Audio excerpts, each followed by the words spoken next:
What's up guys, Pypo here, bringing you a video today of me doing a quick little vid on how to gear up your fresh level 90. What you've probably just done is boosted to 90, you got some nice bags, some 22 slot bags, got a little bit of gold, you got some stuff, and you might look ugly as fuck as I do. Oh my god, like, look at that gun, that shoulders, that shoulder piece, oh my god, just an ugly what else. So you're looking ugly, you got no gear, and you're feeling like, yay, you hit 90, it's always the same thing, you hit 90 and you're like, fuck yeah, I hit 90, and then you're like, wait, now it's the biggest grind in existence. I'm making this video to try and make it a little bit easier for you guys on what to do and how to do it efficiently and quickly.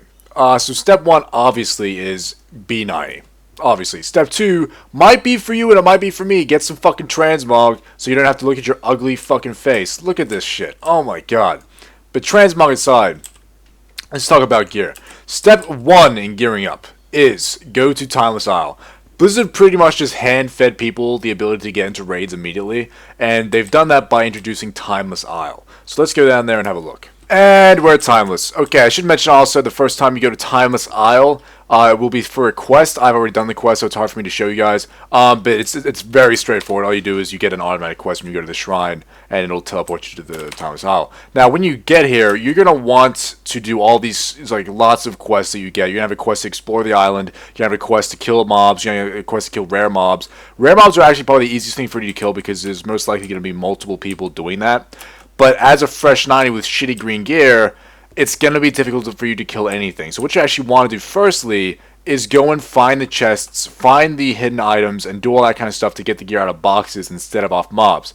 If you do this, you should get at least half a set from all the chests on the island. I'm not going to go through all the chests for you right now. If you want to look up that guide, you can. It's super easy.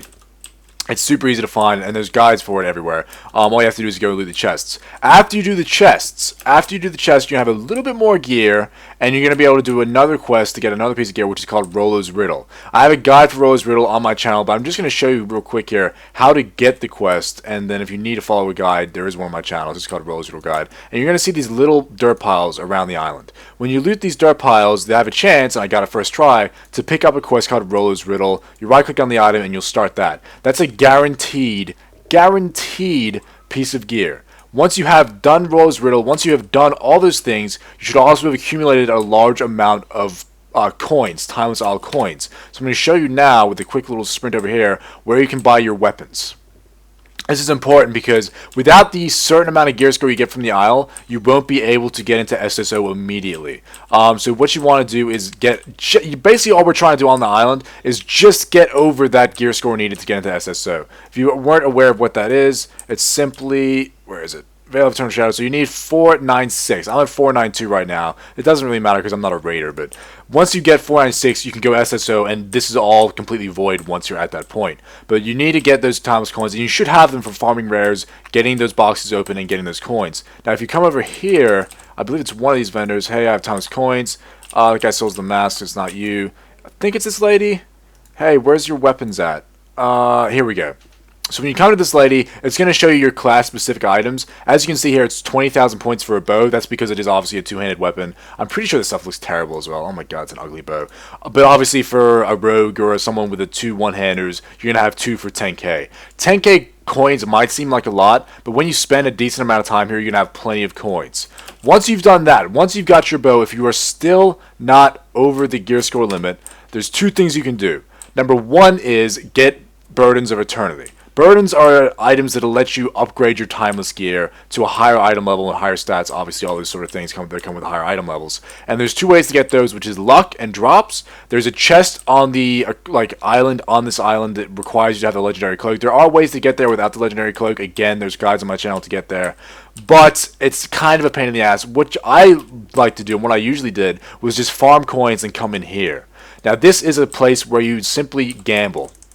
That's all it is. It's a quick little game. Let's kill this fucking tiger on me. As you can see, I have no gear, so what you're going to see here is me popping all CDs just to kill one lonely tiger. I'm sorry, dude, but I can't deal with you. Cannot deal with you right now. I'm trying to make a video. So what you need to do is come in here and buy, basically, keys off this guy. And once you buy keys, they cost 500 fucking coins each. You open up a chest, and you have a chance of getting a piece of gear, and you have a chance of getting a burden. Also, chances of pets and all that. But what I did mainly was come in here and buy burdens, and burdens would give you enough gear score to then get into SSO.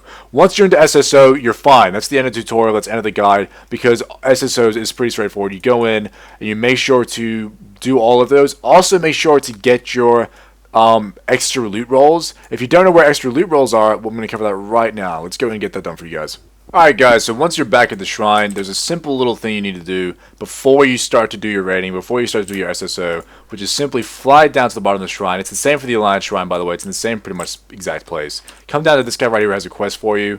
He's going to have a quest for Warforged Seals. These are the things that let you roll more than once. They can have 3 of these for 1 raid lockout. All you need for these are simple little items called coins. These ones are Lesser Charm of Good Fortune. I don't have much here because I haven't done much on this character. But when you do Thomas Isle, I guarantee you, you will have plenty. These things drop like crazy on Thomas Isle. Thomas Isle is designed for you to be able to gear up. So once you come here and you hand in this quest, if you've done Thomas Isle already, you have plenty of these coins and you'll be able to hand in this quest in. You have 3 Warforged Seals, which will allow you to do 3 more rolls. The only thing you need to worry about then is to make sure that you roll on the correct bosses. When you first start raiding, obviously it's going to be super easy to just roll on whatever and you'll probably have a good chance of getting something you want.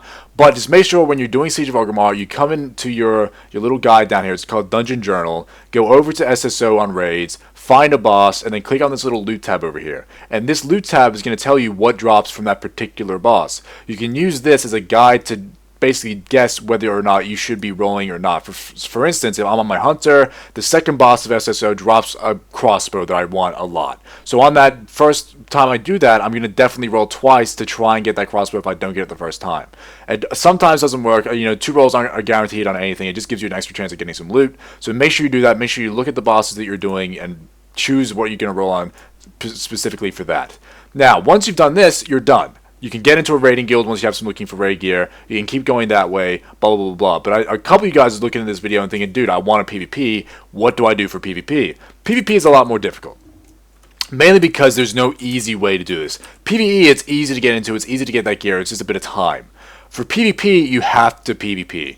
It's simple as that. What you're going to need to do is obviously go to Thomas Isle. I would say still get Thomas Isle gear before you start because that's the very least you should have.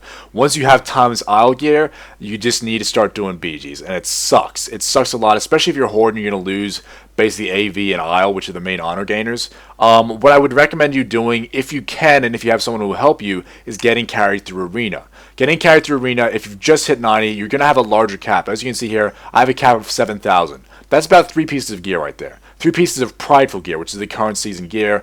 Then once you've done that, you can start doing BGs and do some BGs like that. Keep in mind that getting carried through Arena is not fun. It's a pain in the ass. It's not going to be enjoyable. It's just the way it goes, unfortunately, for us PvPers. You need to grind out that gear to get anywhere. Obviously, make sure to enchant and gem every piece you get because it's going to increase your damage by a lot. And make sure you keep on top of that kind of stuff. It'll help a lot, I promise you. Anyway, guys, thanks for watching. I hope this helps you gear up. Have a good day. Have a good life with your gear. And I'll see you next video. See you guys. Come to your senses, Pypo now! Ah! Bless them!